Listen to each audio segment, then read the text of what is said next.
nécessaire pour diriger les communes vers les Merci, pratiques qui cher valorisent le collègue. mieux leur centre-ville. Pour le groupe démocrate, modem et indépendant, la parole est à Bruno Millienne. Merci, Monsieur le Président, Madame la Ministre, Madame la Rapporteure, mes chers collègues. Nous nous retrouvons aujourd'hui pour parler à nouveau d'interdiction. Je vous avoue, Madame Batho, que cela me désole, que vos propositions tiennent principalement à interdire et non à adapter, à prendre le temps d'échanger pour trouver des compromis acceptables pour l'environnement, pour la biodiversité, pour les milliers de salariés du domaine, pour les réseaux de transport et pour les collectivités. Résumons rapidement les conséquences de votre proposition. 2400 emplois supprimés, 250 millions d'euros en moins pour les réseaux de transport et la baisse de 0,028% de la consommation électrique du pays. Ne nous y trompons pas, il ne s'agit pas ici de mettre en place une mesure écologique, elle est idéologique.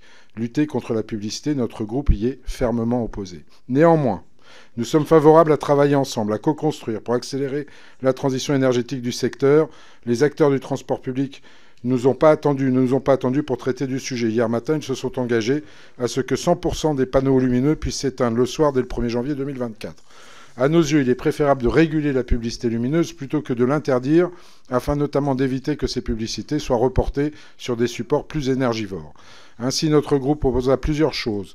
Un encadrement renforcé des publicités lumineuses en inscrivant des exigences en matière d'économie d'énergie et de luminance, permettre de réglementer et de restreindre les éclairages publics et privés, intégrer le critère environnemental au sein des marchés publics, des contrats de concession et de conventions concernant les dispositifs d'affichage numérique ou lumineux, et fixer un objectif de réduction des émissions directes et indirectes de gaz à effet de serre.